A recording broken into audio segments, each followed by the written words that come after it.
मणिपुर में हुए स्कूली नेशनल वेट लिफ्टिंग स्पर्धा में सहभाग हुए सरौली गांव की सुपुत्री कुमार साध्वी प्रहलाद चौधरी को पहला नंबर मिलने के उपलक्ष्य में भिवंडी तालुका के सरौली गांव के ग्रामस्थ मंडल द्वारा गाजे बाजे के साथ भव्य रैली निकालकर सत्कार समारोह का आयोजन किया गया। इस अवसर पर भारी संख्या में अनेकों मान्यवर तथा सरौली गाँव के ग्रामस्थ मंडलों ने उपस्थित होकर सरौली गाँव की सुपुत्री कुमार साध्वी प्रहलाद चौधरी को शाल पुष्प गुच्छ देकर सम्मानित किया। आइए देखें वहां का एक दृश्य।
क्रमांक प्राप्त झाला असे तिचे कोच आदरणीय समीर साध्वीचे पुढचे जे कोच आहेत ते माननीय श्री लोकेश सिंह साहेब या ठिकाणी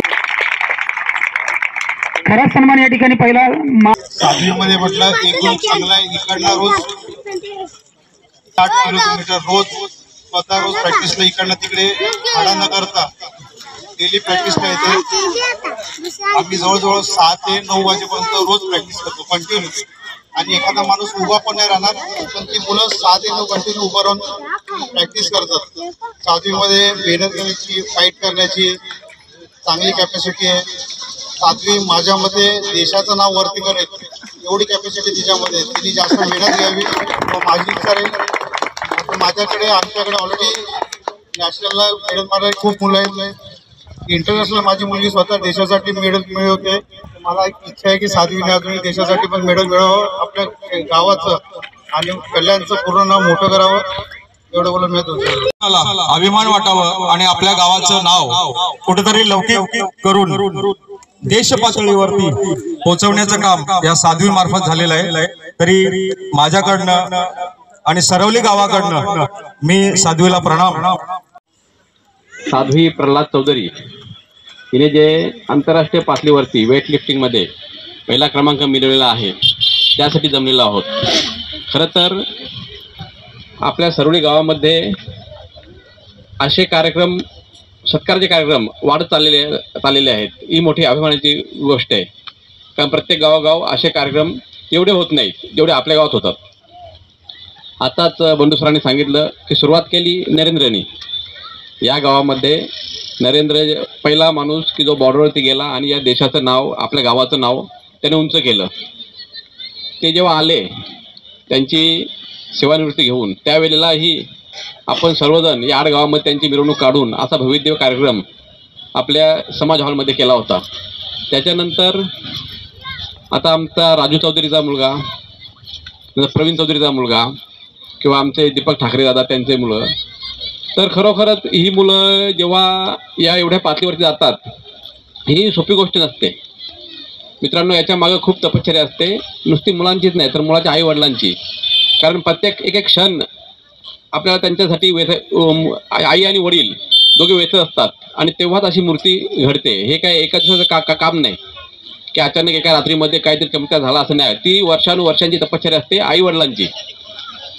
तर हा विषय सांगायचा तात्पर्य असे की आपण सगळे इथे जमलेलो आहोत, आपली मुलं असतात, पण जेव्हा आपली बरीचशी मुलं इतर गावामध्ये इतर गोष्टी करत असतील किंवा मोबाईलच्या मागे बरीचशी मुलं टी व्हीच्या मागं खूप देत असतील, त्यावेळेला आपल्याला त्याच्यातून काहीतरी, आता हे जे कार्यक्रम होतात, ही मुलगी जेव्हा आंतरराष्ट्रीय पातळीवरती गेलेली आहे तर त्या माध्यमातून आपल्याला ही काही गोष्ट शिकण्यासारखी आहे की आपणही आपल्या मुलांना तिच्याकडे आपण प्रेरणा घेतली पाहिजे. तर ही जेव्हा एखादी मुलगी असून, मुलं तर होतातच, पण मुलगी असून एवढे मोठी गोष्ट त्यांनी केली, तर याच्या मागं तिच्या आईवडिलांची काय तपश्चर्या असेल. तर आपण जीवन जगत असताना आपली कॉपी हे आपली मुलं असतात.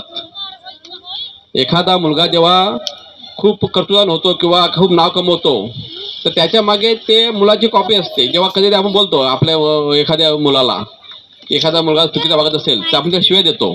ते शिवाय देऊन फायदा नाही, कारण तो आपली कॉपी असते, ती आपले कर्म असतात. मुलाच्या रूपाने आपले कर्म समोर असतात, आपले संस्कार समोर असतात.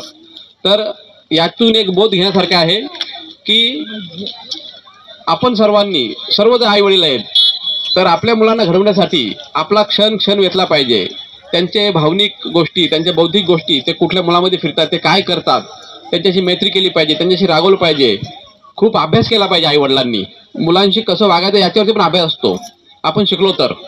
त्याच्यावरती पुस्तकं असतात, यूट्यूबवरती लेक्चर असतात की मुलांशी कसं वागायचं. खरोखर मुलावरती प्रेम असेल तर शिकलं पाहिजे प्रत्येक आईवडिलांनी की मुलांशी कसं वागायचं आणि मुलांना मोठं कसं करायचं. त्यांचेही पूर्वजन्मीचे संस्कार असतात, काही प्रारब्ध असतो, पण आपलं कर्तव्य फार महत्त्वाचं असतं. तर ते कर्तव्य सर्वांनी पार पाडलं पाहिजे अशी प्रेरणा या साध्वी प्रल्हाद चौधरी नावाने आज आम्हाला मिळत आहे. त्याबद्दल तिचं मी या गावाच्या वतीने आभार मानतो आणि अभिनंदन करतो. आणि याच्या पुढे ते अजून इंडियन टीममध्ये असतील किंवा काय अजून काही स्पर्धा असतील. आता मेजर साहेबांना जास्त माहिती आहे, बंडू सरांना जास्त माहिती आहे पुढच्या स्टेप कशा असतील, पण अजून तिच्या इंडियन टीममध्ये निवड होऊन ती इंडियन गव्हर्नमेंटतर्फे परदेशामध्ये जाऊन भारताचं प्रतिनिधित्व केलं पाहिजे, एवढे तिने अजून काही तिच्या स्पर्धेमध्ये की तिच्या याच्यामध्ये प्रावीण्य मिळवलं पाहिजे. ह्याच्या शुभेच्छा देऊन मी माझे 2 शब्द थांबवतो. धन्यवाद. पदक जिंकलेला आहे आणि आपले सगळे जे सरवली गावचे जे ग्रामस्थ आहेत, इथे जमलेले बंधू भगिनी आणि मान्यवर सगळ्यांना विनंती करतोय की अशीच आपली सगळी पोरं आपल्या आई वडिलांपासून लांब आपली लोक जाऊन देत नाही, पण असा सगळ्यांनी विचार केला की बाबा आपली मुलं जर बाहेर गेली तर काहीतरी बनून येतात आणि त्यांच्या मागे आई वडिलांची मेहनतही पाहिजे, आई वडिलांचं लक्षही पाहिजे. तसा सरांनी आता सांगितलं की मोबाईलच्या मागे आपली सगळी पोरं लहानपणापासून मोबाईलच्या नादाला लागून ती काही करू शकत नाही, शिकू शकत नाही व्यवस्थित आणि आपलं आयुष्य खराब करतात. पण असा जे साध्वीसारख्या मुलांना जर आपण पुढे शिक्षण किंवा त्यांना कुठला तरी अशी तालमी दिली तर ते पुढे जातील आणि आपल्या गावाचा, आपल्या समाजाचा, महाराष्ट्राचं नाव पुढे नेतील अशी मी आशा बाळगतो. जय हिंद, जय महाराष्ट्र. आणि खरोखरच आज त्या जन्मदात्या आईवडिलांचंच आहे आणि त्या क्षणाचे सर्व आपण भिवंडी महानगरपालिकेचे माजी नगरसेविका मुक्ताबाई मोहन चौधरी